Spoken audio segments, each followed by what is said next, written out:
കേൾപ്പിക്കണമേ എന്ന് നമുക്ക് ഒരുമിച്ച് പ്രാർത്ഥിക്കുമ്പോൾ ദൈവദാസനെ വചന ശുശ്രൂഷയ്ക്കായി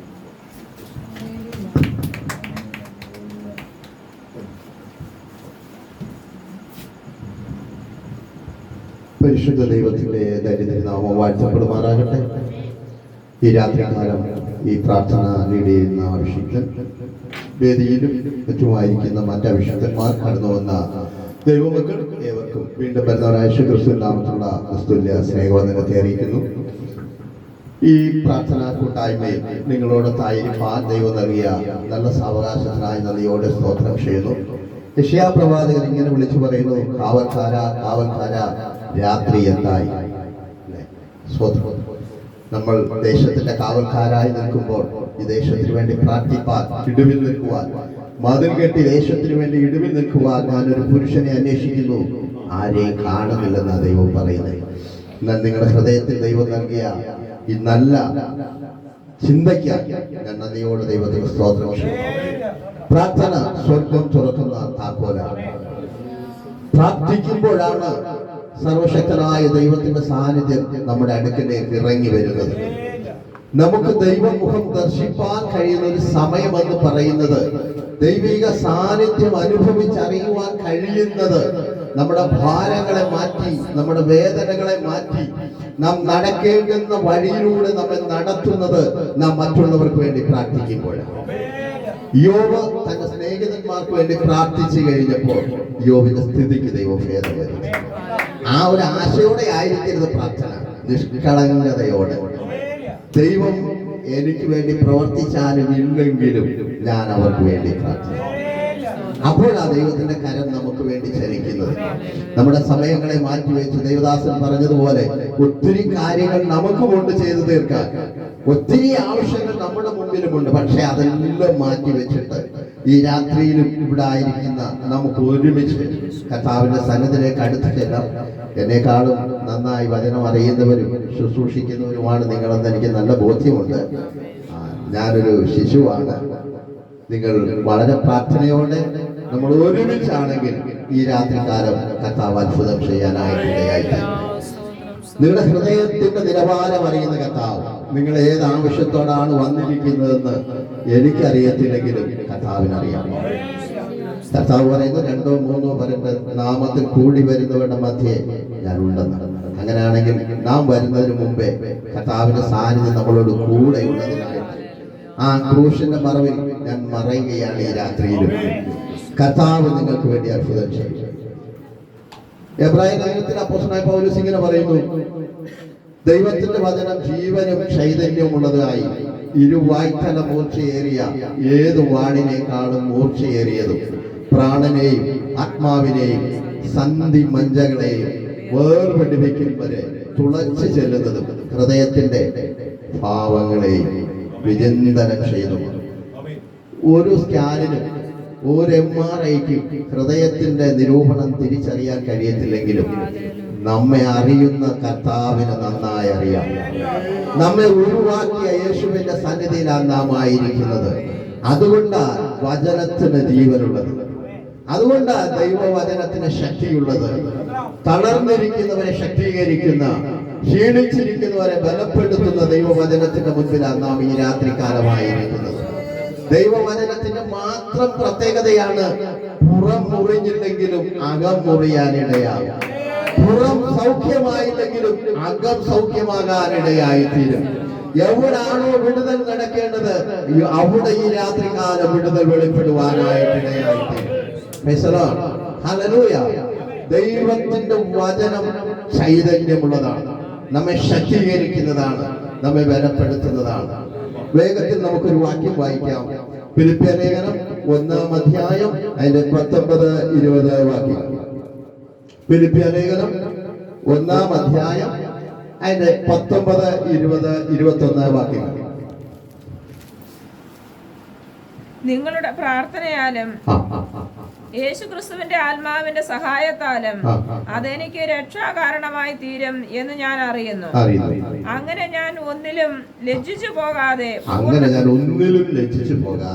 പൂർണ്ണ ധൈര്യം കൊണ്ട് ക്രിസ്തു എന്റെ ശരീരത്തിൽ ജീവനാലാകട്ടെ ജീവനാലാകട്ടെ മരണത്താലാകട്ടെ എപ്പോഴും എന്ന പോലെ ഇപ്പോഴും മഹിമപ്പെടുകയുള്ളൂ എന്ന് പ്രതീക്ഷിക്കുകയും പ്രത്യാശിക്കുകയും ചെയ്യുന്നു. എനിക്ക് ജീവിക്കുന്നത് ക്രിസ്തുവും മരിക്കുന്നത് ലാഭവുമാകുന്നു.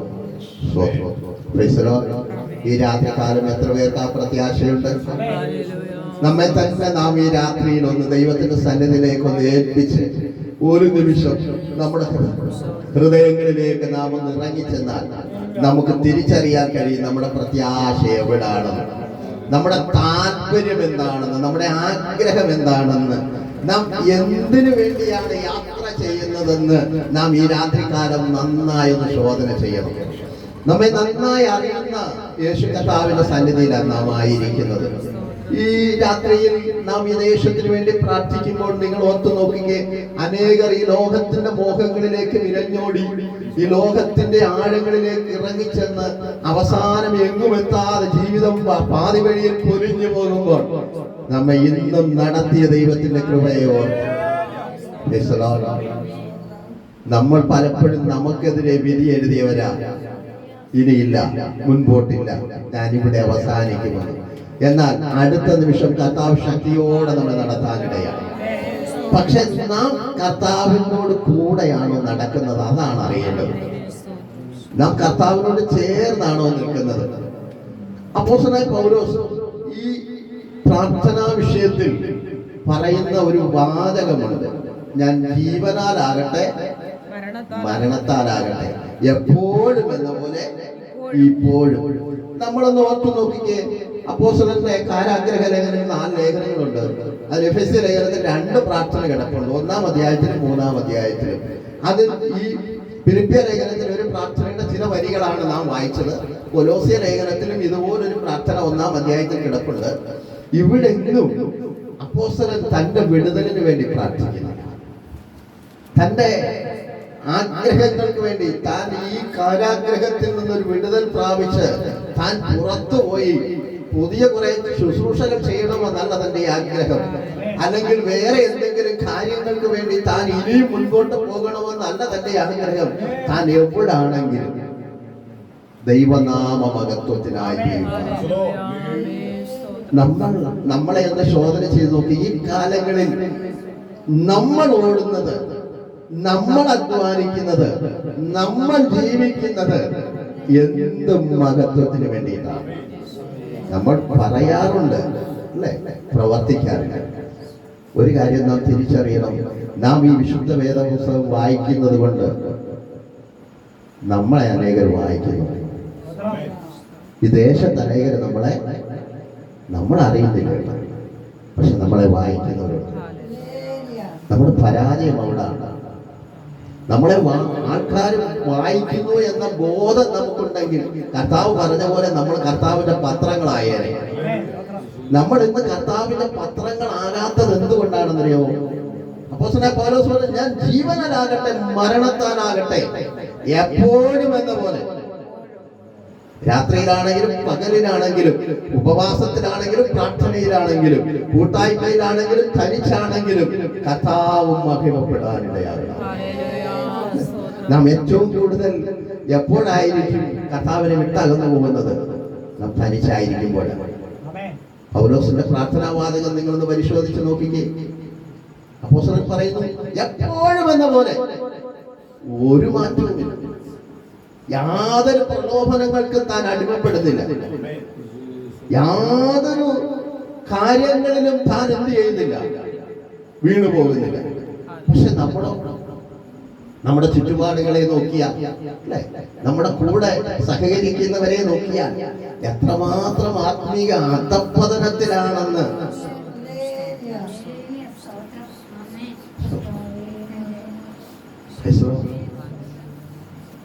ഞാൻ വളരെ ഭാരത്തോട് പറയട്ടെ, നമ്മെ വിളിച്ചത്, വേർതിരിച്ചത്, നാം ഇറങ്ങി തിരിച്ചത്, യാത്ര ചെയ്യുന്നത് നിത്യതയെ നോക്കിയാണ്. ആ ലക്ഷ്യം നഷ്ടമാകരുത്. ആ യാത്ര വഴിയിൽ മുടങ്ങിപ്പോകരുത്, പട്ടുപോകരുത്. അതായത് ഒരു ചിന്തകൻ ഇങ്ങനെ എഴുതിയിട്ടുണ്ട്, രണ്ട് മനുഷ്യർ, രണ്ട് സ്നേഹിതർ ഒരു വഴി യാത്ര ഇങ്ങനെ പോകുമ്പോൾ, നിങ്ങൾക്കൊക്കെ അറിയാമായിരിക്കും ചിലപ്പോൾ, ഒരു പാലം കടന്നു പോകുന്നതിന് മുൻപായിട്ട് ആ പാലത്തിന് ഇപ്പുറത്തായിട്ട് ഒരു എഴുത്ത് കണ്ടു: ഇവിടെ നിന്ന് ഒരു പിടി മണ്ണ് വാരുന്നവനും ദുഃഖിക്കും, വാരാത്തവനും ദുഃഖിക്കും. രണ്ടുപേരും ചിന്തിച്ചു, വാരിയാലും ദുഃഖം, വാരിയില്ലെങ്കിലും ദുഃഖം. ഒരാൾ പറഞ്ഞു, എന്തായാലും വിഷയമാണ്, പ്രശ്നമാണ്, ഞാൻ വാരുന്നില്ല, എനിക്ക് വേണ്ട. എന്തായാലും ദുഃഖമാണല്ലോ, എനിക്ക് വേണ്ട. അടുത്തയാൾ എന്തായാലും വാരി. പുള്ളി യാത്രയിലാണ്, യാത്രയുടെ ക്ഷീണമുണ്ട്, തന്റെ ചുമട് തന്റെ തോളയിലുണ്ട്, എങ്കിലും അതിന്റെ കൂടെ ഇവിടെ നിന്ന് ഒരു പിടി മണ്ണ് കൂടെ ആ എഴുത്ത് തന്നെ വല്ലാതെ തന്റെ ഹൃദയത്തിൽ ആഴമായി പതിപ്പാനിടയാണ്. താനത് വാരി. പക്ഷെ കുറെ ദൂരം മുൻപോട്ട് പോയി പാലമെല്ലാം കടന്നു. അവർ വിശ്രമിക്കാനിരുന്നപ്പോൾ വാരാത്ത സ്നേഹിതൻ പറഞ്ഞു, സുഹൃത്തെ, ഞാൻ ഇപ്പോഴോർക്കുന്നു, അവിടെ നിന്ന് ചിലത് എടുക്കണമായിരുന്നു, കുറച്ച് കയ്യിലെങ്കിലും ഒരു പിടി വാരാമായിരുന്നു, ഞാനത് എടുത്തില്ല. നിങ്ങളത് വാരിയില്ലയോ? നിങ്ങൾ ആ ചാക്ക് കിട്ടുന്ന എനിക്ക് നമുക്കത് നോക്കി എന്താണെന്ന് നോക്കാം. എന്തായാലും ദുഃഖമാണെന്നല്ലേ അവിടെ ആ ബോർഡ് കണ്ടത്. നമ്മുടെ ഈ റോഡിലൊക്കെ ചില സൈൻ ബോർഡ് ഉണ്ട്, ചില മുന്നറിയിപ്പുകളുണ്ട്. അതുപോലെ വിശുദ്ധ വേദപുസ്തകത്തിൽ അനേക മുന്നറിയിപ്പുകൾ കർത്താവ് നമുക്ക് തന്നിട്ടുണ്ട്. അതിനെ അവഗണിക്കരുത് പ്രിയരെ. അവഗണിച്ചാൽ നാം അപകടത്തിൽ ചെന്ന് ചാടും. സ്വത്രം ചാക്കുകെട്ട് അഴിച്ചു. അവരുടെ കണ്ണുകളെ അവർക്ക് വിശ്വസിക്കാൻ കഴിഞ്ഞില്ല. നിറയെ മുത്തുമണികൾ, വിലമതിക്കാൻ കഴിയാത്ത രത്നങ്ങൾ. വാരിവൻ പറഞ്ഞു, അയ്യോ, എനിക്ക് കുറച്ചുകൂടെ വാരാൻ കഴിഞ്ഞില്ലല്ലോ എന്ന്. വാരാത്തവൻ പറഞ്ഞു, ഇനി മടങ്ങിപ്പോകാനും കഴിയത്തില്ല, ദൂരം ഒത്തിരി പിന്നിട്ട് കഴിയും. സ്വത്രം. ഹല്ലേലൂയ. അപ്പോസ്തലൻ പറയുന്നു, ജീവനാലാകട്ടെ മരണത്താലാകട്ടെ എപ്പോഴും എന്ന പോലെ ഇപ്പോഴും. എന്തുകൊണ്ടായിരിക്കാം അപ്പോസ്തലൻ ഈ മരണത്തെ മുന്നിൽ കണ്ടിട്ടും ഒരു പ്രയാസമില്ലാതെ, ഒരു ഭാരമില്ലാതെ, യാതൊരു ഭാവവ്യത്യാസവും കൂടാതെ തനിക്ക് ക്രിസ്തുവിനോട് ചേരണമെന്ന് പറയാൻ കാരണം? അല്ലെങ്കിൽ വിട്ടു പിരിഞ്ഞ് ക്രിസ്തുവിനോട് കൂടെ ഇരിക്കുന്നത് അത്യുത്തമമെന്ന് പറയാൻ എന്തായിരിക്കും കാരണം? ഈ ലോകത്തിൽ നമ്മളെ ഒന്ന് പരിശോധിച്ച് നോക്കിക്കേ. ഇവിടെ ഒരു നല്ലൊരു വീട് കിട്ടണമെന്ന്, നല്ലൊരു വാഹനം വാങ്ങണമെന്ന്, നല്ല മാന്യമായ രീതിയിൽ ജീവിക്കണമെന്ന് നിങ്ങളും ഞാനും ആഗ്രഹിക്കുമ്പോൾ അപ്പോസ്തലനായ പൗലോസിന്റെ ചിന്ത അതല്ല. താൻ പറയുന്നത്, എനിക്ക് എപ്പോൾ ഇവിടുന്ന് വിട്ടുപോകാൻ കഴിയുമെന്നാണ്. ഹല്ലേലൂയ. എന്തായിരിക്കും അതിന്റെ കാരണം? പതിയെ നാം പുറകോട്ട് ഇറങ്ങി തിരിച്ചാൽ, ഹാനോക്ക് ദൈവത്തോട് കൂടെ നടന്നു, ദൈവം എടുത്തു കൊള്ളപ്പെട്ടതിനാൽ പിന്നെ ഹാനോക്കിന് എന്ത് ചെയ്തില്ല? കണ്ടില്ല. ഏലിയാവിനെ ചുഴലിക്കാറ്റിൽ എടുത്തു, എലീശ കണ്ടു, ബാക്കി ശിഷ്യന്മാരൊക്കെ കണ്ടു, അല്ലേ? ഏലിയാവ് പിന്നെ തിരിച്ചു വന്നില്ല, ഹാനോക്കും തിരിച്ചു വന്നില്ല. പക്ഷെ അപ്പോസ്തലനോട് ചോദിച്ചാൽ അപ്പോസ്തലൻ പറയും, ഞാൻ മൂന്നാം സ്വർഗത്തോളം എടുക്കപ്പെട്ടു. മനുഷ്യർക്കാർക്കും ഉച്ചരിച്ചു കൂടാത്ത ഭാഷ ഞാൻ അവിടെ കേട്ടു. ആ ദൈവിക വെളിപ്പാടിൽ, അല്ലെങ്കിൽ ആ ദൈവിക വെളിച്ചത്തിൽ, ദൈവിക സാന്നിധ്യത്തിൽ തനിക്ക് അവിടെ ഇരിക്കണമെന്ന് ആഗ്രഹമുണ്ട്. കർത്താവ് പറഞ്ഞില്ലോ, നീ പെട്ടോളാൻ പറഞ്ഞു. നിന്നെ കൊണ്ട് എനിക്ക് അവിടെ ആവശ്യമുണ്ട് കുഞ്ഞെ. നീ ഇവിടെ കണ്ട നിത്യതയുടെ വെളിപ്പാട് എന്താണെന്ന് നീ എഴുതിയെങ്കില് നിന്റെ പുറകിൽ വരുന്നവർ വായിക്കത്തുള്ളൂ. അനേകരുടെ അകക്കണ്ണൊന്ന് തുറക്കുവാൻ, ഹൃദയത്തിന്റെ ദൃഷ്ടിയൊന്ന് പ്രകാശിക്കുവാൻ, ഈ ലോകത്തിലുള്ളതിനെല്ലാം ചവറം തണ്ടിക്കൊണ്ട് മുമ്പിലുള്ള ഓട്ടത്തെ ലക്ഷ്യത്തോടെ ഓടിത്തികയ്ക്കുവാൻ. അതുകൊണ്ട് അപ്പോസ്തലൻ പറയുന്നത്, വിട്ടുപിരിഞ്ഞ് ക്രിസ്തുവിനോട് കൂടെ ഇരിക്കാൻ. പക്ഷെ നമ്മൾ ഒത്തിരി വായിക്കുന്നുണ്ട്, വായിച്ചങ്ങ് വിടുകയാണ്. ന്യൂസ് പേപ്പർ വായിക്കുന്ന പോലെ വിശുദ്ധ വേദപുസ്തകം വായിക്കുന്നത്. ശാന്തമായിട്ട് നാം ദൈവത്തിന്റെ സന്നിധിയിൽ ഒന്ന് ഇരുന്നാൽ ഒരു വാക്യം മതി, കർത്താവ് നമ്മെ നടത്തും. കർത്താവ് നടത്താൻ തുടങ്ങിക്കഴിഞ്ഞാൽ നമുക്ക് ഇരിക്കാൻ തോന്നത്തില്ല. ആ ദൈവീക സ്പർശനം നാം നന്നായി അനുഭവിക്കാൻ ഇടയായി. അതുകൊണ്ടാണ് 34-ാം സങ്കീർത്തനത്തിൽ സങ്കീർത്തനക്കാരൻ പറയുന്നത്, യഹോവ നല്ലവനെന്ന് രുചിച്ചറിയുകയും അവരെ ശരണം പ്രാപിക്കുന്ന പുരുഷൻ ആ ഭാഗ്യവാൻ. പ്രിയരെ, നമ്മളെ ഈ ലോകത്തിലേക്ക് വലിച്ചു കളയുവാൻ, അല്ലെങ്കിൽ ഈ യാത്ര, വിശ്വാസ ജീവിത യാത്രയിൽ നിന്ന് നമ്മെ പുറകോട്ട് മാറ്റി നിർത്തുവാൻ നമ്മുടെ പ്രതിയോഗിയായവൻ നമ്മുടെ പുറകെ ഉണ്ടെന്ന കാര്യം നാം മറന്നു പോകരുത്. അവൻ അവസരം നോക്കി നിൽക്കുകയാണ്. 2 കൊരിന്ത്യർ 11-ാം അധ്യായം 2-3 വാക്യങ്ങളിൽ അപ്പോസ്തലനായ പൗലോസ് ഇങ്ങനെ പറയുന്നു: സർപ്പം ഹവ്വായെ ഉപായത്താൽ ചതിച്ചതുപോലെ നിങ്ങളും ക്രിസ്തുവിനോടുള്ള നിർമ്മലതയും ഏകാഗ്രതയും വിട്ട് വഷളായി പോകുമോ എന്ന് ഞാൻ ഭയപ്പെടുന്നത്. പക്ഷേ ഇന്ന് നിങ്ങളൊന്ന് ഓർത്തു നോക്കിക്കേ, എത്ര പേർക്ക് വിശുദ്ധിയുടെ ഉറപ്പ് പറയാൻ കഴിയും? എത്ര പേർക്ക് വേർപാടിന്റെ ചുവരുണ്ടെന്ന് പറയാൻ കഴിയും? ആർക്ക് പറയാൻ കഴിയും ഞാൻ ഇന്ന് ഇവിടെ വീണ് മരിച്ചാൽ ഞാൻ കർത്താവിനോട് കൂടെയായിരിക്കുമെന്ന്? സ്തോത്രം. കാഴ്ചപ്പാട് പോയി, ദർശനം പോയി. നമ്മുടെ അടിത്തറയായിരുന്ന ക്രിസ്തുവിനെ വിട്ടാണെന്ന് പലരുടെയും യാത്ര. പ്രസംഗമൊക്കെ ക്രിസ്തുവാ, പക്ഷെ ജീവിതം നമ്മെ ഒന്ന് കണ്ടുണരണം. ഈ രാത്രിയിലെങ്കിലും, ഈ ഒരു രാത്രി കൂടെ കർത്താവ് നമുക്ക് തന്റെ സന്നിധിയിൽ ഇരിക്കാൻ ഒരു അവസരം തന്നെങ്കിൽ, കർത്താവിന്റെ മാറ്റമില്ലാത്ത വചനത്തിന്റെ മുൻപിലാണ് നാം ആയിരിക്കുന്നതെങ്കിൽ, അടുത്ത നിമിഷം എനിക്കുണ്ടോ എന്ന് എനിക്കറിയാൻ കഴിയത്തില്ല, എന്റെ കർത്താവിന് മാത്രം അറിയാം. പക്ഷേ ഒരു ഉറപ്പുണ്ടാകണം, ഉറപ്പ് പ്രാപിക്കണം. നാം അപ്പോസ്തലൻ പറയുന്നത് പോലെ വിട്ടുപിരിഞ്ഞാൽ ഒരു കൂടിച്ചേരലുണ്ടെന്നേ. ഇവിടെ നിന്ന് നാം വിട്ടുപിരിയുന്നെങ്കിൽ ഒരു കൂടിച്ചേരലുണ്ട്. ആ 2 കൊരിന്ത്യർ 11-ാം അധ്യായത്തിൽ പറയുന്നു: നിർമ്മല കന്യകയായിട്ട് നിങ്ങളെ ക്രിസ്തുവിനെന്ന ഏക പുരുഷന് ഞാൻ വിവാഹ നിശ്ചയം ചെയ്തിരിക്കുന്നതാണ്. ഒരു വിവാഹ നിശ്ചയം കഴിഞ്ഞാൽ, വിവാഹ ഉടമ്പടി കഴിഞ്ഞാൽ, ആ വിവാഹ ദിവസത്തിന് വേണ്ടി കാത്തിരിക്കുകയാ 2 പേർ, അല്ലെ? 2 കുടുംബങ്ങൾ, അവരുടെ ബന്ധുമിത്രാദികൾ, ചാർച്ചക്കാരെല്ലാം കാത്തിരിക്കുക, നോക്കിയിരിക്കുക ആ ദിവസം എപ്പോഴാ വരുന്നതെന്നറിയാൻ. എന്തിനാ? ഒരു സംഗമത്തിന്, ഒരു കൂടിച്ചേരലിന്, ഒരു ഒന്നാകലിന്. അങ്ങനാണെങ്കിൽ നിങ്ങളും ഞാനും ഒന്ന് പരിശോധിച്ച് നോക്കിയേ, നിങ്ങളുടെ ഇവന്റെ ഹൃദയത്തിന്റെ താല്പര്യം എന്താ? സ്നാനമെന്ന കർത്താവിന്റെ അടക്ക ശുശ്രൂഷയോട് കൂടെ ചേർന്ന നാം, അല്ലേ, നമ്മുടെ പഴയ മനുഷ്യനെ, സംശയമുണ്ട് കേട്ടോ, വാക്യമൊക്കെ പറയാനും പ്രസംഗിക്കാനും എളുപ്പമാണ്, പക്ഷെ ജീവിതത്തോട് അടുക്കപ്പെടാൻ നാം അറിയേണ്ടത്. കർത്താവ് പറഞ്ഞ പോലെ ഒരു നാൾ വെളിപ്പെടുന്ന ഒരു സമയമാണ്. 1 കൊരിന്ത്യർ 3-ാം അധ്യായത്തിൽ പറയുന്നു: തീയിൽ കൂടെ എന്ന പോലെ ശോധന ചെയ്യുമ്പോൾ. ഇന്ന് ഈ വലുതായി കാണുന്ന പലതും അന്ന് കാണത്തില്ല പ്രിയരെ, അത് വെന്തുപോകും. എന്നാൽ ഇന്ന് കാണാനില്ലാത്ത ചിലതൊക്കെ ഉണ്ടല്ലോ. ചിലപ്പോ ഇതുപോലുള്ള കൂട്ടായ്മകൾ സ്വന്തം മുടക്കിൽ, അല്ലെ, ഒത്തിരിയൊക്കെ ചെയ്യാമായിരുന്നു, പക്ഷെ അതെല്ലാം മാറ്റി വെച്ചിട്ട് കർത്താവിന്റെ നാമത്തിന് വേണ്ടി ചിലവഴിക്കുന്നവർ പൊന്നുപോലെ അവിടെ പ്രകാശിപ്പാനിടയായി. 18-ാം നൂറ്റാണ്ടിൽ ഇംഗ്ലണ്ടിനെ ഇളക്കി മറിച്ച D.L. മൂഡി തന്റെ ജീവചരിത്രത്തിൽ പുസ്തകത്തിൽ ഇങ്ങനെ എഴുതിയിട്ടുണ്ട്: താൻ വെളിപ്പാടിൽ ഒരു ദിവസം നിത്യതയിലെത്തുവാനിടയായി. അവിടെ ചെന്ന് കഴിഞ്ഞപ്പോ ഇവിടെ കണ്ട പലരെയും താൻ അവിടെ കണ്ടില്ല. ഇവിടെ കാണാത്ത പലരെയും അവിടെ കണ്ടെന്നാ താൻ പറയുന്നത്.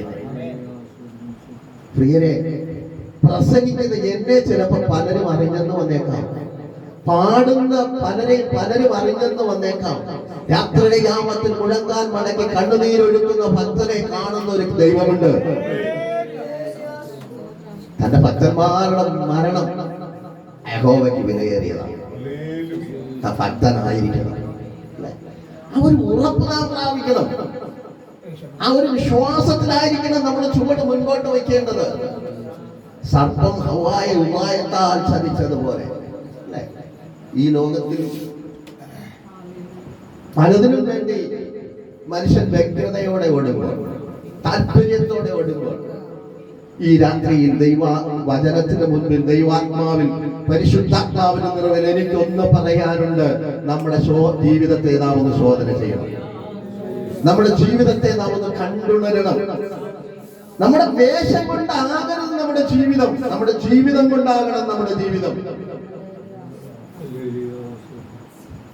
ജീവിതമാണ് പ്രസംഗം എന്ന് പറയുന്നത്. പ്രസംഗമല്ല ജീവിതം, ജീവിതമാണ് പ്രസംഗം. ഹല്ലേലൂയ. പ്രിയരെ, നാം ചിലവഴിക്കുന്ന ഓരോ നിമിഷത്തിനും വിലയുണ്ട്. ഓരോ പൈസയ്ക്കും വിലയുണ്ട്. ഓരോ കൂട്ടായ്മയ്ക്കും വിലയുണ്ട്. പൗലോസ് പറയുന്ന പോലെ ജീവനാലാകട്ടെ മരണത്താലാകട്ടെ എപ്പോഴും എന്ന പോലെ ഇപ്പോഴും. ഇതൊക്കെ നാം കാണുന്ന പലതും വല്ലാതെ നമ്മെ വേദനിപ്പിക്കുമ്പോൾ നമുക്ക് പ്രാർത്ഥിക്കാം, കർത്താവ് അത്ഭുതം ചെയ്യും. ഞാൻ എന്റെ സഭയെ പണിയും, പാതാള ഗോപുരങ്ങൾ അതിനെ ജയിക്കുകയില്ല. അങ്ങനെയാണെങ്കിൽ ഒരു നാളിൽ മത്തായി സുവിശേഷം 7-ാം അധ്യായം 22 മുതലുള്ള വാക്യങ്ങൾ നിങ്ങൾ വായിച്ചാൽ അവിടെ കർത്താവ് വലിയൊരു മർമ്മം പറയുന്നുണ്ട്.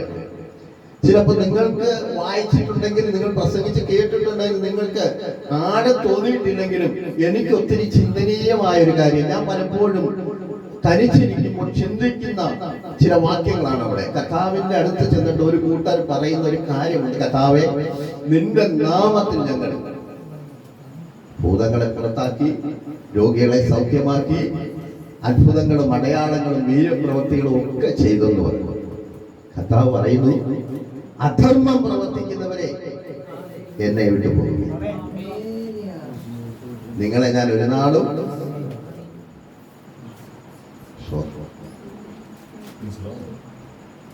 ഹല്ലേലൂയ. പ്രിയരെ, നമ്മൾ ചിന്തിക്കണം. നമ്മൾ കർത്താവിന്റെ നാമത്തിൽ നിൽക്കുമ്പോൾ, കർത്താവിന്റെ നാമത്തിന് വേണ്ടി ഓടുമ്പോൾ, നമ്മിലൂടെ അത്ഭുതങ്ങളും അടയാളങ്ങളും നടക്കുന്നത് കണ്ടിട്ട് അതിലാണോ നാം ആശ്രയിക്കുന്നത്, മറിച്ച് കർത്താവിലാണോ നാം ആശ്രയിക്കുന്നത്? നമ്മിൽ നടക്കുന്ന വീര്യപ്രവൃത്തികൾ കണ്ടിട്ട് നാം അതിലാണോ ആശ്രയിക്കുന്നത്, അതോ നാം ദൈവത്തിലാണോ കർത്താവിലാണോ ആശ്രയിക്കുന്നത്? നാം നമ്മെ ഒന്ന് ശോധന ചെയ്യണം. നാം എന്തിനാണ് ആശ്രയിക്കുന്നത്? നമ്മുടെ സ്വയം പ്രശംസയിലാണോ നാം ആശ്രയിക്കുന്നത്, അതോ എനിക്ക് വേണ്ടി ജീവൻ തന്ന യേശുവിൽ മാത്രമാണോ എന്റെ ആശ്രയം? അതാ പൗലോസ് പറയുന്നത്, എനിക്ക് നഷ്ടമൊന്നും വിഷയമല്ലെന്ന്. ഇതിനേക്കാൾ വലുത് അവിടെ ഉണ്ട്.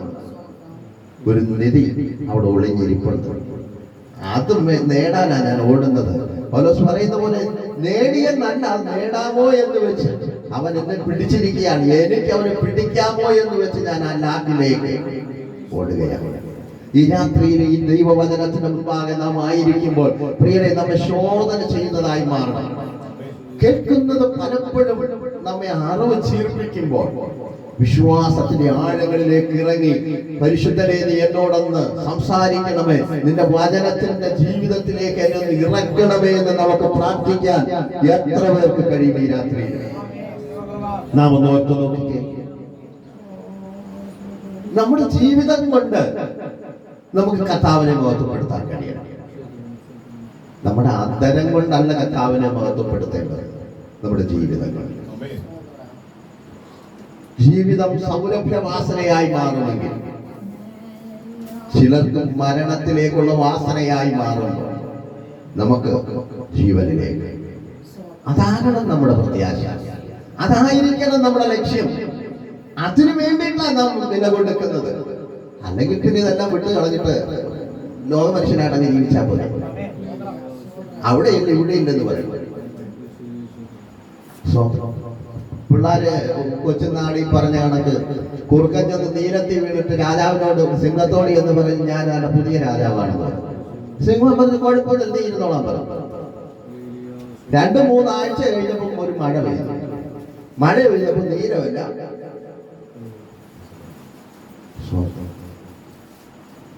കുറുക്കന് സിംഹത്തിന് മുമ്പിൽ ഓടാനും വയ്യ, പെട്ടുപോയി. അഗ്നിജ്വാലമത്ത കണ്ണുള്ളവന്റെ മുമ്പിൽ നാം നിൽക്കുന്ന ഒരു ദിനമുണ്ട്. നമ്മെ നന്നായി അറിയുന്ന കർത്താവിന്റെ സന്നിധിയിലാണെന്ന ബോധം ഇന്നില്ലെങ്കിൽ അന്നുണ്ടാകും. പക്ഷെ അന്ന് ഒരു പ്രയോജനം ഉണ്ടാകത്തില്ല. ഇന്ന് അപ്പാ ഞാൻ തെറ്റിപ്പോയി എന്ന് പറഞ്ഞാൽ പോട്ടറാ പോലെ നീ കുഴപ്പമില്ല, നീ നേരെ ഏൽപ്പിക്കുമെന്ന് പറയും. പക്ഷെ അന്ന് പോയിട്ട് പറഞ്ഞ ഒരു പ്രയോജനം ഉണ്ടാവില്ല, പറയാൻ അവസരം ഉണ്ടാകത്തില്ല, അന്ന് നേരെ നിൽക്കാൻ പറ്റത്തില്ല. കാരണം അപ്പോസ്തലനായ യോഹന്നാൻ പത്മോസിന്റെ ഏകാന്തതയിലായിരിക്കുമ്പോൾ തനിക്ക് കൂട്ടിന് വേറെ ആരുമില്ലെങ്കിലും തന്നെ ഭീതിപ്പെടുത്തുന്ന അന്തരീക്ഷം ചുറ്റും തന്നോട് ചേർന്ന് നിൽക്കുമ്പോഴും ചില അസ്ഥി കൂമ്പാരങ്ങൾ തന്നെ നോക്കി ചിരിച്ചുകൊണ്ട് നിൽക്കുമ്പോഴും കഴുകന്മാർ ദൂരെ മാറി ചുവന്ന കണ്ണുകളുമായി തന്നെ കൊത്തിപ്പറിക്കാൻ നിൽക്കുമ്പോഴും കർത്തൃ ദിവസത്തിൽ യോഹന്നാൻ ആത്മവിശ്വനായി. നമുക്ക് എത്ര പേർക്ക് അതിന് കഴിയുന്നുണ്ട്? നമുക്ക് എത്ര പേർക്ക് കഴിയുന്നുണ്ട്? എത്ര പേർക്ക് രാത്രിയുടെ യാമത്തിൽ എഴുന്നേറ്റ് കർത്താവിനോട് അപ്പാ നീ എന്നോടൊന്ന് സംസാരിക്കണമേ, എന്റെ ജീവിതത്തിലെ കുറവുകളെ ഒന്ന് പോക്കി എന്നെ നീ ഒന്ന് ശക്തീകരിക്കണമെന്ന് പറയാൻ എത്ര പേർക്ക് ഈ രാത്രികാലം കഴിയും? പ്രിയരെ, നമ്മളെ ഇവിടെ ആരും അറിഞ്ഞില്ലെങ്കിലും നമ്മെ നന്നായി അറിയുന്ന ഒരു കർത്താവുണ്ട്. ഹല്ലേലൂയ. നമ്മളെല്ലാം പാടി ആരാധിക്കുന്ന, ഇപ്പൊ കേൾക്കാനില്ലാത്തൊരു പാട്ടാണ്, എൻ പ്രിയരെ സുന്ദരനായ ആരെയും ഞാൻ കാണുന്നില്ല, മേലാലെ ഞാൻ കാണുകയില്ല. ആ പാട്ട് എഴുതിയ ഭക്തനായ മനുഷ്യന്റെ 12 മക്കളിൽ, ആൺമക്കളിൽ 8 ആൺമക്കളും ഒന്നൊന്നായി മരിച്ച് വെട്ടി പുറത്തേക്ക് കൊണ്ടുപോയപ്പോൾ, ഒരു ദിവസം കൊണ്ടല്ല കേട്ടോ, പല ദിവസം കൊണ്ട്, 8ാമത്തെ കുഞ്ഞും മരിച്ചപ്പോൾ അയൽവാസിയായ ഒരു അച്ഛൻ വന്നിട്ട് ആ അച്ഛനോട് പറഞ്ഞു, അച്ഛാ ഇനിയെങ്കിലും നിങ്ങൾക്ക് ഈ ജീവിതം ഒന്ന് ക്രമീകരിച്ചു. എന്താ നിങ്ങളുടെ ജീവിതത്തിൽ ഇങ്ങനെ? നിങ്ങളുടെ നല്ല കുഞ്ഞുങ്ങളെ 8 എണ്ണം മരിച്ചിങ്ങനെ പോയത്. ഞാനാണെ പറഞ്ഞതിന് അച്ഛാ ഞാനും ഇങ്ങനെ ആലോചിക്കുന്നു. പക്ഷെ ആ മനുഷ്യൻ അങ്ങനല്ല പറഞ്ഞത്. മനുഷ്യൻ ആത്മാവിന്റെ നിറവിൽ തന്റെ കർത്താവിനെ ഉയർത്താനിടയായി. എൻ പ്രിയനെ പോൽ സുന്ദരനായി ആരെയും ഞാൻ ഈ ഉലകിൽ കാണുന്നില്ല, മേലാരെ ഞാൻ കാണുകയില്ല. അത്ര ആഴമുള്ള പാട്ടല്ല നമ്മൾ പാടുന്നുണ്ട് പ്രിയരെ. അതിന്റെ ഓരോ വരികളും നിങ്ങൾ ധ്യാനിച്ചു നോക്കിക്കേ. യെരൂശലേം പുത്രിമാരൻ ചുറ്റും നിന്നു രാപ്പകൽ. ഭയങ്കര ആഴമാ പാട്ടിന്. ഭക്തന്മാരുടെ വിശ്വാസത്തിന്റെ, നമ്മുടെ ഭാഷയിൽ പറഞ്ഞ തകർന്നടിഞ്ഞ് ചണ്ടി കൂമ്പാരമായി നിന്ന സമയത്ത് അതിൽ നിന്ന് ഫീനിക്സ് പക്ഷിയെ പോലെ ഉയർത്തെഴുന്നേറ്റ ഒരു കാലമാണ്. സ്തോത്രം. ഹല്ലേലൂയ. പ്രിയരെ, ഈ ലോകത്തിൽ എന്തൊക്കെ നഷ്ടമായെന്ന് പറഞ്ഞാലും അതൊന്നും നഷ്ടമല്ല പ്രിയരെ. നമ്മുടെ ഹൃദയം എവിടുണ്ടോ അവിടെ നമ്മുടെ നമ്മുടെ നിക്ഷേപം എവിടുണ്ടോ അവിടെ നമ്മുടെ ഹൃദയവും ഇരിക്കുക. നമ്മുടെ നിക്ഷേപം എവിടാ അവിടെ നമ്മുടെ ഹൃദയം. നമ്മൾ കർത്താവുമായിട്ട് നല്ല ബന്ധത്തിലാണെങ്കിൽ, നല്ല കൂട്ടായ്മയിലാണെങ്കിൽ, ഒരുമിച്ചുള്ള യാത്രയിലാണെങ്കിൽ ഓരോ ദിവസവും കർത്താവ് നമ്മെ ആശ്വസിപ്പിച്ചുകൊണ്ടേയിരിക്കും. ഓരോ ദിവസവും കർത്താവ് നമ്മളെ കരുതിക്കൊണ്ടേയിരിക്കും. എന്റെ ജീവിതത്തിൽ പലപ്പോഴും ഒത്തിരി ഭാരത്തോടെ വേദനയോടെ ഒക്കെ ഞാൻ ചെയ്ത കർത്താവിന്റെ ശരീരം മുട്ടുമടക്കിയിട്ടുണ്ട്. പക്ഷെ ഞാൻ എഴുന്നേറ്റ് വരുന്നത് കൊട്ട വിട്ടൊഴിഞ്ഞവനായിട്ടാണ്. അതെടുത്തു മാറ്റിയത് ആരാണെന്ന് എനിക്കറിയത്തില്ല. ഒന്നുറപ്പുണ്ട്, ഞാൻ ആത്മാവിൽ ആരാധിക്കുന്നതിന്റെ ദൈവം എനിക്ക് സാക്ഷി. ഹല്ലേലൂയ. ഇരുണ്ട കാരാഗ്രഹത്തിലായിരിക്കും. താൻ വാടകയ്ക്ക് എടുത്ത വീട്ടിൽ 2 വർഷം താമസിക്കുന്ന സമയത്താണ് ഈ ഫിലിപ്പിയ ലേഖനം, എഫേസ്യ ലേഖനം ഒക്കെ എഴുതുന്നത്. അപ്പോസ്തല പ്രവൃത്തികളുടെ പുസ്തകം 28-ാം അധ്യായത്തിലാണ് അതിന്റെ തെളിവ് കിടക്കുന്നത്. ആ ജയിലറയിലായിരിക്കുമ്പോഴും തനിക്ക് ഒന്നേ ഉള്ളു ലക്ഷ്യം, ആ ജയിൽ മോചിതനാകണമെന്നല്ല, വേറെ എന്തെങ്കിലുമൊക്കെ ചെയ്തു കൂട്ടണമെന്നല്ല. നമ്മുടെ ആഗ്രഹങ്ങൾ ഈ ഒരു 2026 കൂടെ കിട്ടിയാൽ ഇവിടെ കുറെ കൂടി നേടാവുന്ന പ്രിയരെ, നമ്മുടെ കാഴ്ചപ്പാടൊന്ന് മാറണം. പലപ്പോഴും ഇപ്പോൾ നമ്മൾ കേൾക്കുന്ന പ്രസംഗങ്ങളും പ്രാർത്ഥനകളും എല്ലാം ഭൗതികത്തിന് വേണ്ടിയിട്ടാണ്, ഈ ലോകത്തിൽ ചിലത് നേടിയെടുക്കാൻ വേണ്ടിയിട്ടാണ്. അതിനെക്കുറിച്ച് ഞാൻ പരിശോധിക്കുമ്പോൾ ലൂക്കോസ് സുവിശേഷം 12-ാം അധ്യായം 18 മുതലുള്ള വാക്യങ്ങൾ നിങ്ങൾ വായിച്ചു നോക്കിയാൽ അവിടെ ഒരു കാര്യം, ഒരു ഉപമ കർത്താവ് പറയുന്നുണ്ട്. ഒരു മനുഷ്യന്റെ നിലം നന്നായി വിളഞ്ഞു. ആ മനുഷ്യൻ തന്നോട് തന്നെ പറഞ്ഞു, എന്റെ വിളവ് ഞാൻ കൂട്ടിവെക്കും, എന്റെ പാണ്ഡികശാലകളെല്ലാം ഞാൻ പൊളിച്ചു പണിയും, ഏറെ നാളത്തേക്കുണ്ട്. എന്നിട്ട് എന്നോട് തന്നെ ഞാൻ പറയും, തിന്നുക, കുടിക്കുക, ആനന്ദിക്കുക. പക്ഷേ അടുത്ത വാക്യം ദൈവം പറയുന്നു, മൂടാ, നിന്റെ പ്രാണനെ ഈ രാത്രി നിന്നോട് ചോദിച്ചാൽ നീ ഉണ്ടാക്കി വെച്ചത് ആർക്കാണ്? ഹല്ലേലൂയ. നമ്മളൊന്ന് ചിന്തിച്ച് നോക്കിക്കേ പ്രിയരെ, നമ്മളൊന്ന് ശോധന ചെയ്ത് നോക്കിക്കേ പ്രിയരെ. നമ്മുടെ ജീവിതം കൊണ്ട് നമുക്ക് കർത്താവിനെ മഹത്വപ്പെടുത്താൻ കഴിയുന്നുണ്ടോ? നമ്മുടെ ജീവിതം കണ്ടിട്ട് അയൽക്കാരും നമ്മളോട് പറയുന്നുണ്ടോ അതോ നമ്മളെ കാണുമ്പോൾ അയൽക്കാരെന്താ പറയുന്നത്? ഞാൻ മരിച്ച് പെട്ടി കയറ്റി വെച്ച് കഴിഞ്ഞാൽ ദൈവദാസന്മാരും വിശ്വാസികളും ഒക്കെ വന്ന് പറയും, കൊള്ളാം, നല്ല ദൈവദാസനായിരുന്നു എന്ന് പറയും. പക്ഷെ എന്റെ അയൽവാസി വന്ന് പറയണം, ഈ മനുഷ്യൻ ജീവനോടെ ഇരുന്ന സമയത്ത് ഞങ്ങൾക്ക് അനുഗ്രഹമായിരുന്നു. ഞാൻ കേൾക്കുന്നില്ലെങ്കിലും അവിടെ കൂടി നിൽക്കുന്നവരോട് അവർക്ക് പറയാൻ കഴിയണം. അതേസമയം ഒത്തിരി പേര് വരുന്നുണ്ട്, പോകുന്നുണ്ട്. അവളുടെ അടുക്കലേക്ക് എന്റെ അയൽവാസി വന്നിട്ട് പറയാം, എവിടെ പോവാ നിങ്ങൾ? അതിൽ പല അപമാനം ചിന്തിച്ചിട്ടുണ്ടോ നിങ്ങൾ എപ്പോഴെങ്കിലും? ഒന്ന് ഓർക്കണം. ഹല്ലേലൂയ. കർത്താവ് പൗലോസ് പറയുന്ന ഒരു കാര്യം, പത്രോസ് പറയുന്ന ഒരു കാര്യമുണ്ട്. ക്രിസ്ത്യാനിയായിട്ട് കഷ്ടം സഹിക്കുന്നെങ്കിൽ സന്തോഷിക്കാൻ. ഈ വിശുദ്ധ വേദപുസ്തകം പരിശോധിച്ചാൽ പുതിയ നിയമത്തിലാണ് ക്രിസ്ത്യാനികൾ എന്നുള്ള അപ്പോസ്തല പ്രവൃത്തികളുടെ പുസ്തകത്തിലാണ് 3 സ്ഥാനത്ത് മാത്രമേ പറയുന്നുള്ളൂ. ഇത് നമ്മൾ പരിശോധിച്ചാൽ ഒത്തിരി പേരെ കാണാൻ കഴിയും. ആരെ കാണുന്നില്ല?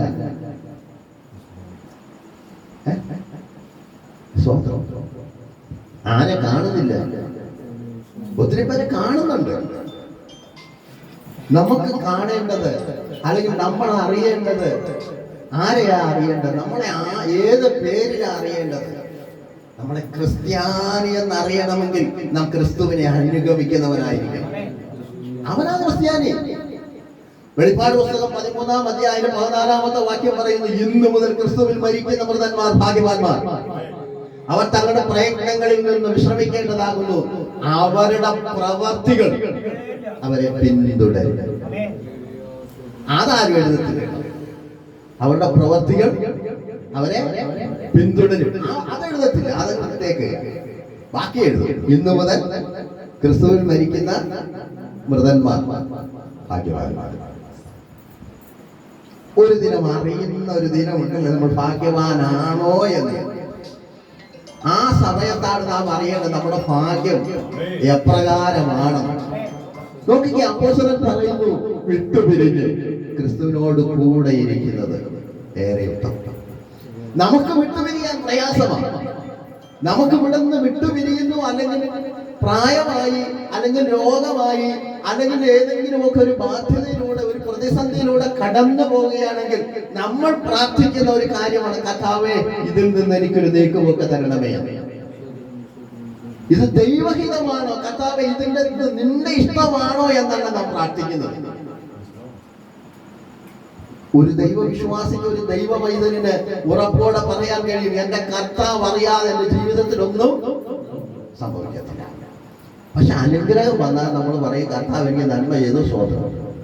ഏതെങ്കിലും രോഗം വന്നാലോ, ഏതെങ്കിലും പ്രതിസന്ധി വന്നാലോ, ഏതെങ്കിലും വിഷയങ്ങളുടെ നടുവിലൂടാണോ, നാം ഒറ്റപ്പെട്ട അവസ്ഥയിലാണോ, എല്ലാവരും നമ്മെ മാറ്റി നിർത്തുന്ന സാഹചര്യമാണോ, ചില നിന്ദകളും പരിഹാസങ്ങളും കേൾക്കേണ്ടി വരുന്ന അവസ്ഥയിലാണോ, അപ്പോൾ നമ്മൾ പറയാൻ കഴിയും, കർത്താവേ, നീ എന്നോട് കൂടെയുണ്ട്.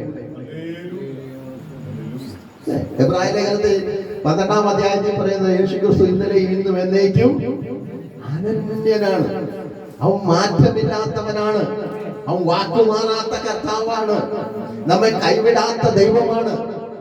ഒരു നാളും ഞാൻ നിങ്ങളെ കൈവിടുകയില്ല, ഉപേക്ഷിക്കുകയില്ല.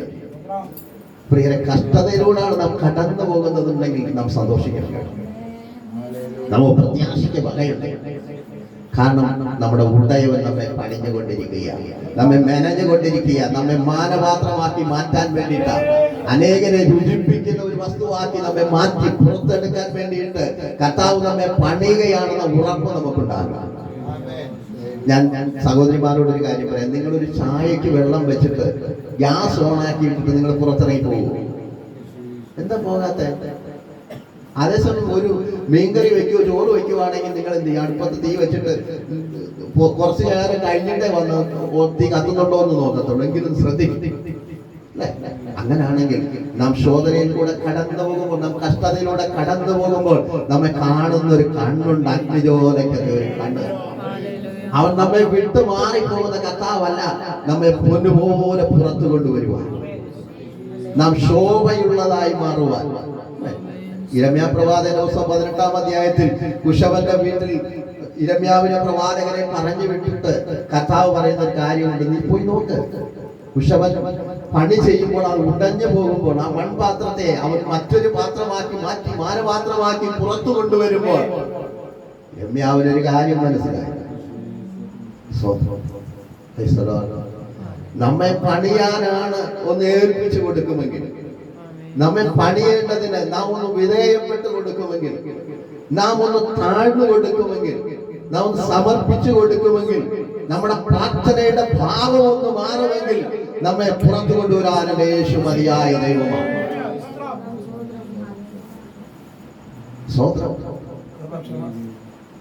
നമുക്ക് നിൽക്കണമെന്ന് ആഗ്രഹമുണ്ട്. നമ്മുടെ വീട്ടിലൊരു കുഞ്ഞുണ്ടെങ്കിൽ ആ ജനിച്ചത് മുതൽ ആ കുഞ്ഞ് അങ്ങനെ കിടക്കുകയാണെങ്കിൽ അപ്പനും അമ്മയ്ക്കും സന്തോഷം വരുത്തില്ല. നമ്മുടെ ആഗ്രഹം എന്ന് പറയാൻ ഒരു വളരെ സ്വയമായി നിൽക്കണം. അവരുടെ കാര്യങ്ങൾ നോക്കാൻ അവർ പ്രാപ്തരായി മാറണം, ശക്തരായി മാറണം. അതാണ് നമ്മുടെ ആഗ്രഹം. സങ്കീർത്തനക്കാരൻ പറയുന്ന പോലെ വീരന്റെ കയ്യിലെ അസ്ത്രങ്ങൾ എങ്ങനെയോ അങ്ങനെ തന്നെയാണ് യൗവനത്തിലെ മക്കൾ. അങ്ങനെയാണെങ്കിൽ കർത്താവിന്റെ മക്കളായി തീർന്ന നാം, അല്ലേ?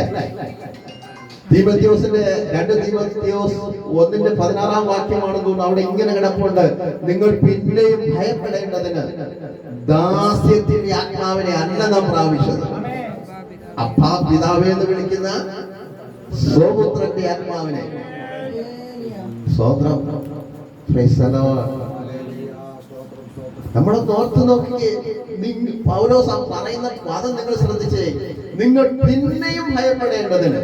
അപ്പൊ എവിടേക്കോ നമുക്ക് ഭയമുണ്ടെന്ന്, നമ്മൾ എന്തൊക്കെയോ ഭയത്തിന് അടിമയാണെന്ന്, എന്തൊക്കെയോ സംഭവിച്ചു പോകുമെന്ന്, എന്തൊക്കെയോ തകർന്നു പോകുമെന്ന്, ഒരിക്കലും മുന്നേറാൻ കഴിയത്തില്ലെന്ന്, പരാജയപ്പെട്ടു പോകുമെന്ന് ശത്രുവിന്റെ കയ്യിലെ ഇണങ്ങിയ ആയുധമായി നിങ്ങൾ സംസാരിക്കുമ്പോൾ വിശ്വാസത്തോടെ വിളിച്ചു പറ: എന്റെ കർത്താവ് അത്ഭുതത്തിന്റെ ദൈവമാണ്.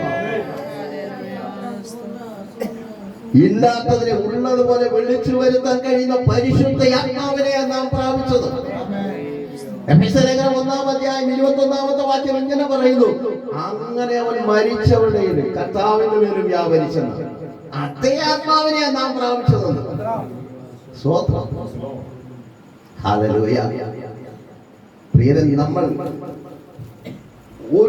ഒരു പാലത്തിൽ കൂടെ അങ്ങോട്ട് കടന്നു കഴിഞ്ഞാൽ തിരിച്ച് ഇങ്ങോട്ട് കടക്കണമെന്നൊരു ചിന്ത വരും, അല്ലേ? കർത്താവ് നമുക്ക് വേണ്ടി പ്രാണനെ വെച്ച് തന്നെന്നുള്ള ഓർമ്മ നമുക്കുണ്ടാകും. ആ രക്തത്തിന്റെ വിലയാണെന്ന ചിന്ത നമ്മെ ഭരിക്കണം. പലപ്പോഴും നമുക്ക് എന്തില്ല.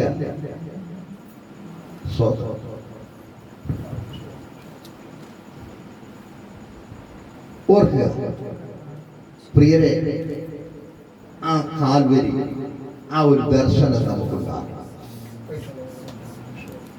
പച്ച പൈൻമര കുരിശ് ചുമന്നുകൊണ്ട് താൻ വീണും എഴുന്നേറ്റും ആ തെരുവീതിയിലൂടെ നടന്നു പോകുമ്പോൾ അതിന്റെ അടുത്ത ദിവസങ്ങൾ വരെ തന്നോട് ചേർന്ന് നിന്ന് സൗഖ്യം പ്രാപിച്ചവരും അപ്പം തിന്ന് തൃപ്തരായവരും ഒക്കെ ഉണ്ട്. അവരെല്ലാം പറയുന്ന ഒരു കാര്യമുണ്ട്: നീ ദൈവപുത്രനെങ്കിൽ. ഞാൻ അവിടെ നിന്നൊരു കാര്യം പറയട്ടെ. മത്തായി സുവിശേഷം 21-ാം അധ്യായത്തിൽ യെരൂശലേമിലേക്ക് കർത്താവ് യാത്രയാകുന്നതിന് ഒരു കഴുതയുടെ പുറത്ത് കയറി യാത്രയായി. കഴുതക്കുട്ടിയുടെ പുറത്ത്. ആ കഴുതക്കുട്ടിയുടെ പുറത്ത് കയറി യാത്ര ചെയ്യുമ്പോൾ നിങ്ങൾ എപ്പോഴെങ്കിലും ചിന്തിച്ചിട്ടുണ്ടോ എന്ന് എനിക്കറിയത്തില്ല. ഒരു വാഹന മൃഗമായിട്ട് കഴുതയെ അല്ലെങ്കിൽ കുതിരയെ ഉപയോഗിക്കണമെങ്കിൽ അതിനെ ചെറിയ നാൾ മുതലേ പരിശീലിപ്പിക്കണം. അല്ലാതെ പെട്ടെന്ന് പോയി കഴുതയുടെ പുറത്ത് കയറിയ കഴുത ചവിട്ടി താട്ടുക. അങ്ങനെയാണെങ്കിൽ ഈ രാത്രി ഞാൻ ദൈവാത്മാവ് നിങ്ങളൊരു ദൂത് കൈമാറാം. ആർക്കും അനുസരിക്കാത്ത, ആർക്കും കീഴ്പ്പെടാത്ത, ആർക്കും വേണ്ടാതിരുന്ന പുറംപറമ്പിലായിരുന്ന കെട്ടപ്പെട്ട നിന്നെയും എന്നെയും കർത്താവ് കൂട്ടിവരുത്തിയെങ്കിൽ, കർത്താവ് വാഹനമേറിയെങ്കിൽ,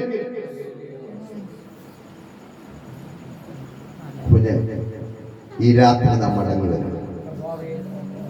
കർത്താവിനോട് പറഞ്ഞ, കർത്താവേ, ഞാൻ നിന്നെ വിട്ട് യാത്ര ചെയ്തപ്പോൾ ഞാൻ മടങ്ങി വരികയാണ്.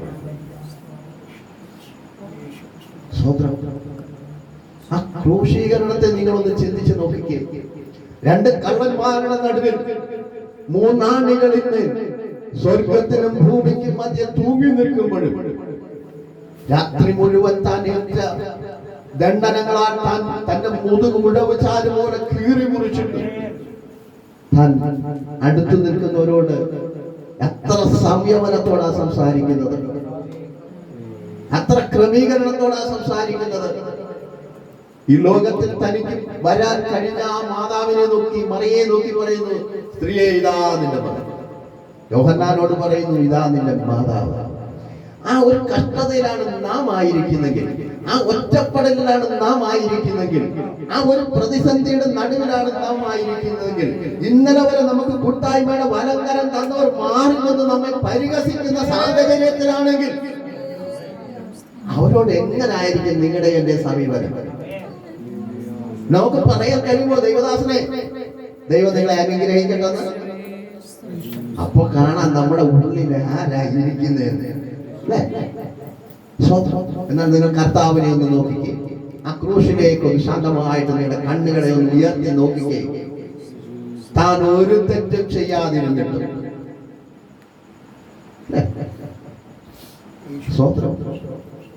ഹല്ലേലൂയ. എന്റെ അനുഭവത്തിൽ അല്ലെങ്കിൽ എന്റെ ചിന്തയിൽ ഞാൻ നിങ്ങളോട് ഇങ്ങനെ ഒരു കാര്യം പറയാം. ഓരോ ദിവസവും പ്രഭാതത്തിൽ എഴുന്നേൽക്കുമ്പോൾ നമ്മളൊക്കെ തിരക്ക് പിടിച്ച് ജോലിക്കൊക്കെ പോകുന്നവരാ. ഞാനും അധ്വാനത്തിന് പോകുന്ന മനുഷ്യനാണ്. പോകുന്നതിന് മുമ്പ് കർത്താവിനോട് ഒരു കാര്യം, കർത്താവേ, നീ ഇല്ലാതെ എന്നെ അയക്കരുത്, നീ എന്റെ കൂടെ ഉണ്ടാകണം. അങ്ങനെ ഉണ്ടാക്കി പ്രിയരെ നമ്മെ ജയത്തോടെ കർത്താവ് നടത്താനിടയായി. നമ്മെ പരിഹസിക്കുന്നവരുണ്ട്, നമ്മെ കളിയാക്കുന്നവരുണ്ട്, നമ്മെ ഒറ്റപ്പെടുത്തുന്നവരുണ്ട്, നമ്മെ മാറ്റി നിർത്തുന്നവരുണ്ട്. അതൊക്കെ അവിടെ നിൽക്കുന്നത് അത് ലോകത്തിന്റെ പരിചയമാണ്. പക്ഷെ നമുക്കൊരു കാര്യം ഉറപ്പുണ്ട്. എബ്രായ ലേഖനത്തിൽ അപ്പോസ്തലനായ പൗലോസ് പറയുന്ന പോലെ, കഷ്ടം സഹിച്ചവൻ നമുക്ക് മുൻപായിട്ട് പോകുന്നത് കൊണ്ട് ആ ചുവടുകളെ നമുക്ക് പിൻപറ്റും. ഏത് പ്രതിസന്ധിയിലും തകർന്നു പോകാതെ, ഏത് പ്രതികൂലത്തിലും ഉടഞ്ഞു പോകാതെ നാം ഇവരെ നിൽക്കണമെങ്കിൽ കഷ്ടം സഹിച്ചവരെ നാം ധ്യാനിക്കേണ്ടത് അത്യാവശ്യമാണ്. ഹല്ലേലൂയ. ഈ പലപ്പോഴും നമ്മുടെ പരാജയം എവിടാണെന്ന് അറിയാമോ? നമ്മൾ തന്നെ ഇറങ്ങിത്തിരിക്കും, നമ്മൾ തന്നെ പോയി കാര്യങ്ങളെല്ലാം ചെയ്യും. അവസാനം കർത്താവിനുള്ള ഒരു കർത്താവെ, എന്റെ ഭാഷയിൽ പറയുകയാണെങ്കിൽ കർത്താവ് ചിരിക്കും. എന്റെ വീട്ടിൽ കുഞ്ഞുണ്ട്, മോളുടെ മോളാണ്. അവള് പോയി പുറത്തെല്ലാ കാര്യങ്ങളെല്ലാം ചെയ്തിട്ട് ഓടി വന്ന് ഒരു വിളിയുണ്ട്, അപ്പച്ച. അവളെ ഇറങ്ങാൻ തുടങ്ങിയപ്പോഴേ പറഞ്ഞ, കുഞ്ഞെ പോവല്ലേ, ആണ്ടെ കൊതു എന്നെ അവിടെ കുത്തി, കൊതു എന്നെ ഇവിടെ കുത്തി. പിന്നെ പരാതിയാണ്. ആദ്യമേ വാണിംഗ് കൊടുത്തതാണ്, ഒരു മുന്നറിയിപ്പ് കൊടുത്ത, കുഞ്ഞെ നീ എന്ത് ചെയ്ത് പുറത്താ അപ്പോൾ, അല്ലെങ്കിൽ ആ ഷർട്ട് ഇട്ടിട്ടായി പോകാവോ എന്ന് പറഞ്ഞതാണ്. പക്ഷെ അവർക്ക് അറിയത്തില്ലല്ലോ. അപ്പൊ നമുക്ക് ചിരി വരും. നമ്മൾ ചിരിക്കാൻ തുടങ്ങുമ്പോൾ അവൾ കരയാൻ വരും. നിങ്ങളൊന്ന് ചിന്തിച്ചു നോക്കി, ശരിയല്ലേ? നമ്മുടെ വിഷയങ്ങളിൽ, ആവശ്യങ്ങളിൽ നമ്മൾ പതറിപ്പോകുമ്പോൾ, നമുക്ക് നിൽക്കാൻ കഴിയത്തില്ലെന്ന് തോന്നുമ്പോൾ, നമ്മൾ കർത്താവിനോട് എന്ന് മുട്ടുമടക്കി പ്രാർത്ഥിക്കുമ്പോൾ, ഹല്ലേലൂയ, ഈ രാത്രികാലം ഞാൻ എന്റെ വാക്കുകൾക്ക് വിരാമം ഇടുകയാണ്. അപ്പോസ്തലൻ പറയുന്നു, വിട്ടുപിരിഞ്ഞ് ക്രിസ്തുവിനോട് കൊണ്ടേയിരിക്കുവാൻ. അത് ഏറെ ഉത്തമമാണ്. പ്രിയരെ, നമുക്ക് ഈ ലോകത്തിൽ ഒന്നും നേടിയില്ലെങ്കിലും, ഒന്നും നേടാൻ കഴിഞ്ഞില്ലെങ്കിലും, എല്ലാം നഷ്ടമാണെന്ന് പറഞ്ഞാലും, നമ്മളെ നോക്കി ആരൊക്കെ ഇവൻ പരാജയമാണെന്ന് പറഞ്ഞാലും നമ്മൾ അതിലല്ല പ്രതികരിക്കേണ്ടത്. കർത്താവിനെ നോക്കി സ്തോത്രം പറയാം. കർത്താവ് അത്ഭുതത്തിന്റെ ദൈവമാണ്. ഓർക്കുക, പ്രാർത്ഥിക്കുക. ഈ വചനങ്ങളാൽ ദൈവം നമ്മെ അനുഗ്രഹിക്കട്ടെ. ഇത്രയും സമയം അനുഭവിച്ച ദൈവദാസനോടും